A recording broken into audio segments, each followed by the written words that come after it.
ओम शांति। मर जीवा अर्थात समर्पित जीवन। दादी प्रकाशमणि जी के विचारों में मर जीवा अर्थात समर्पित जीवन की जो मुख्य निशानियां हैं वो दादी जी बोली, बाबा आया है हम बच्चों को जीते जी मरजीवा बनाने। बाबा ने जीते जी मरजीवा बनने की विधि सुनाई है। दे दान तो छूटे ग्रहण।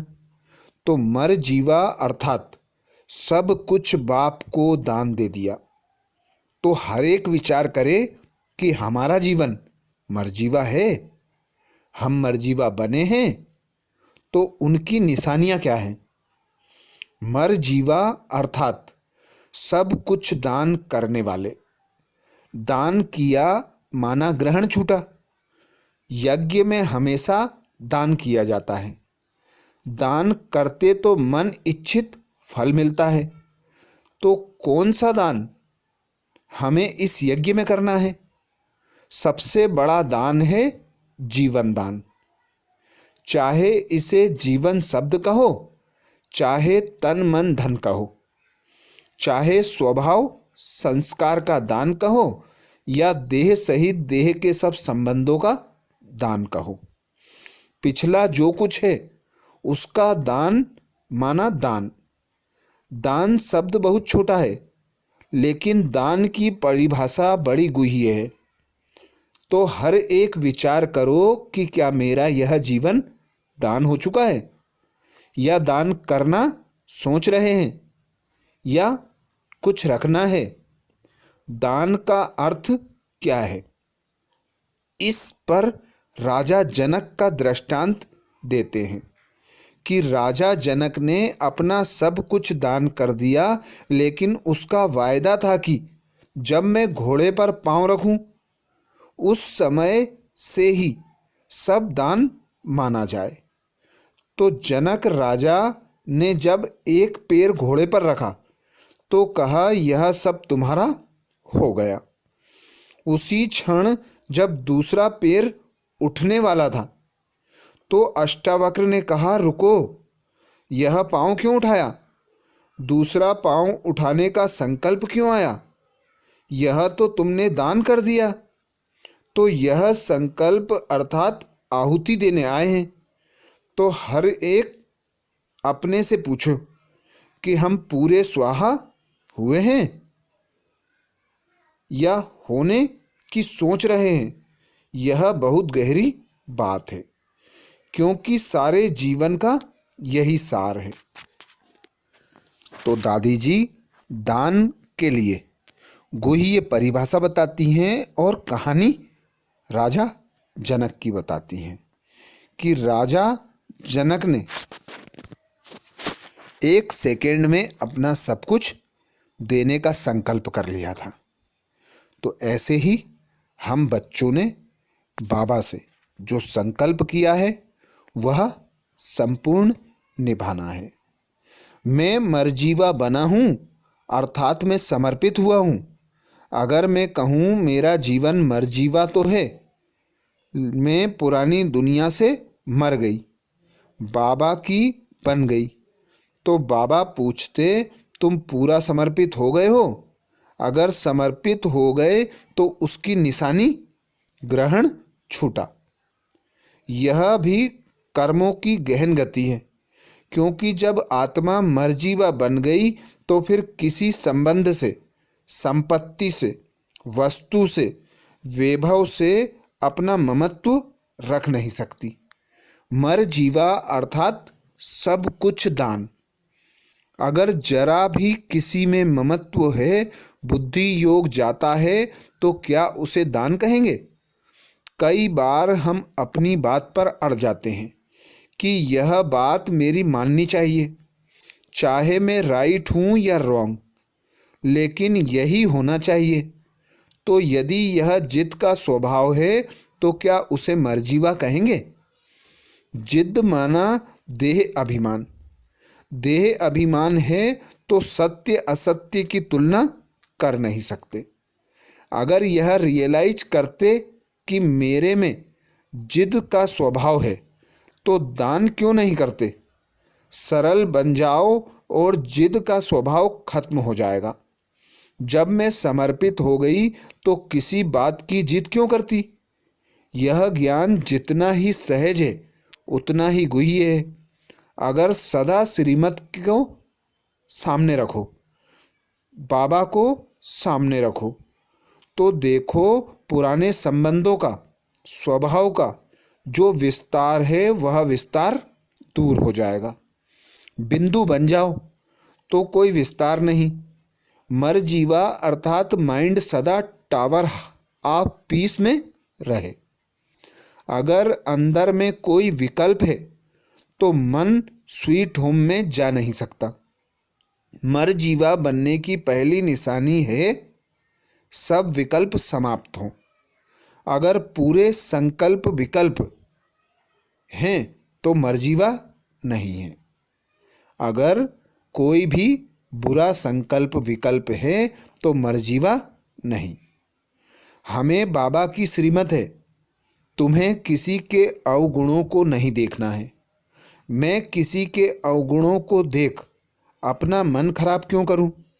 मन खराब तब होता जब बुरी दृष्टि होती, जोश आता, बैर विरोध में आते। जहाँ यह खराबियाँ हैं तो मरजीवा नहीं कह सकते। तो यह शब्द हर एक अपनी डायरी से निकाल दें कि क्या करूं, विकल्प आते हैं, मेरा मिजाज बहुत गर्म है, जोश आ जाता है। जब यह भाषा खत्म होगी तब कहेंगे मरजीवा, तब जय जयकार होगी। जब तक बुरे संकल्प चलते तब तक मरजीवा नहीं। एक है पर स्थिति और दूसरी है अपरा स्थिति। अपरा माना देह अभिमान की स्थिति। तो मैं किस स्थिति में रहती हूँ, परा स्थिति में या देह अभिमान की स्थिति में? मरजीवा माना टावर ऑफ पीस। पीस में रहने के लिए अंदर में कई बातों पीस में रहने के लिए अंदर में कई बातें डिस्टर्ब करती हैं।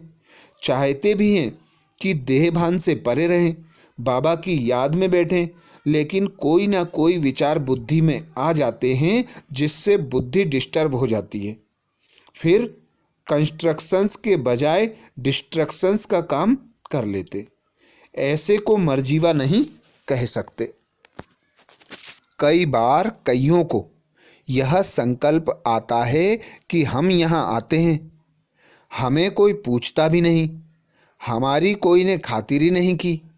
बहन जी तो फलाने को ही देखती हैं, मेरे को तो पूछती ही नहीं, मेरी तो उन्हों को कोई परवाह ही नहीं। लेकिन मैं पूछती हूँ, क्या तुम मेरी परवाह के लिए आए हो? परवाह थी पार ब्रह्म में रहने वाले परवाह थी पार ब्रह्म में रहने वाले की। बाकी और कोई क्या परवाह करेगा? बाबा के परवाह में ने मुझे यहाँ प्रेरित किया है। बाबा के परवाह ने मुझे यहाँ प्रेरित किया है। तो अपने से पूछो, मैं किसके परवाह से प्रेरित होता हूँ? किसी देहधारी के प्रवाह से प्रेरित तो नहीं हूँ। मैं बाप की परवाह रख कर आई, बाबा मैं सदा आपकी शीतल छाया में रहूं। बाकी किसी के प्रभाव में आना, स्वभाव में आना, यह कोई मर्जीवा जीवन नहीं। यह तो अजीब सा लगता जब कहते फलाने को मेरी कोई परवाह नहीं। जैसे छोटे बच्चा होता है वैसे यह भी सब बातें हैं। फिर पूछते हैं पता नहीं विनाश कब होगा, आखिर भी हम कर्मातीत कब बनेंगे। बाबा पूछते हैं तुम देह अभिमान से अतीत हो गए हो? जब अतीत नहीं हुए तो कर्मातीत कैसे बनेंगे? हमें बाबा ने अपने प्रवाह में लिया है, उसके प्रवाह में रहो तो सेकंड में मर्जीवा बन जाएंगे। अगर मेरे में फीलिंग की बीमारी है, छोटी मोटी बात मुझे लग जाती है, उदासी आ जाती है, डिस्टर्ब कर देती है। तो क्या मैं मरजीवा अर्थात समर्पित हुई? मुझे फीलिंग आई, माना मैंने दान की हुई वस्तुओं को वापस लिया। यह दान करके वापस लेना तो महापाप है। जब मैं दान हो गई तो मुझे किसी बात की फीलिंग क्यों? मैं दान हूँ, माना बाबा की अमानत हूँ, तो मैं डिस्टर्ब क्यों हुई? मैं बाबा की अमानत हूँ, बाबा को जब फीलिंग नहीं आई तो मुझे क्यों आई? मैंने दान किया है, दान वापस क्यों लिया? इसका भी हिसाब बनता है। मैं बाबा की अमानत हूँ, मेरे संकल्प भी अमानत हैं, मेरा चरित्र मेरी सेवा भी अमानत है। तो मैं बाबा की अमानत में खयानत क्यों करूं? चाहे स्वभाववश या किसी भी कारणवश मैं बाबा की अमानत में डिस्टर्ब क्यों करूं? डिस्टर्ब करना या डिस्टर्ब होना माना अमानत में खयानत करना। जब बाबा की बन गई अर्थात मर्जीवा हो गई तो बाबा ने जो लकीर दी है उस पर हमें चलना है। किसी भी बात के कारण संकल्प में भी विचलित नहीं होना, माना अमानत में खयानत करना। कई बार बाबा के कुछ शब्दों को पकड़कर अपने ऊपर जैसे पॉलिश करते हैं। कहते हैं बाबा ने तो कहा है ना, माया के विघ्न तो अंत तक आएंगे। लेकिन यह नहीं सोचते बाबा ने कहा तूफान आएंगे, लेकिन साथ में यह भी तो कहा बच्चे तुम्हें इन्हें क्रॉस करना है, कभी भी रुकना नहीं है। हमें तो माया से परे जाकर मायाजीत बनना है। अगर मैं माया के वश में हूँ तो क्या वशीभूत समर्पण हो सकता है? बाबा कहते बच्चे तुम ना तो इन नयनों के वश रहो, ना मुख के वश। वश होना माना बेवश बनना, वश कर लेना माना मालिक हो जाना। तो हर एक खुद से पूछो मैंने अपने को इस यज्ञ में कहाँ तक दान दिया है? दान माना दान, दान को वापस लेना माना महापाप। हमारी लगन बाबा है, हमारा सब कुछ बाबा है। दुनिया में भले कितने पढ़े लिखे विद्वान हो, परंतु उनको छोटी बात भी समझ में नहीं आती कि हम आत्मा शिव बाबा की संतान हैं। हम पावन थे, हमें पावन बनना है। लेकिन बाबा कहता उन विचारों का भी दोष नहीं। तो क्या हम भी कहें कि हमारा भी क्या दोष? हमें तो बाबा ने आप समान मास्टर नॉलेजफुल बनाया है। बाबा ने हमें पास्ट को भुलाकर भविष्य सामने दिखाया है। हमें देवता बनना है, हमें तो अपनी देवताई क्वालिफिकेशन धारण करनी है। अगर कोई पिछली बातें माइंड में आती हैं तो बाबा कहते माया से हारे हार है, माया से जीते जीत है। तो अब किस बात की गफलत में नहीं आना। मैंने सब कुछ बाबा को दे दिया तो सब खत्म। ना मैं हूँ ना मेरा है, मैं बाबा का, मेरा सब बाबा का। फिर यह संस्कार, यह स्वभाव कुछ भी डिस्टर्ब नहीं करेंगे। लाइन क्लियर हो जाएगी। अच्छा, ओम शांति।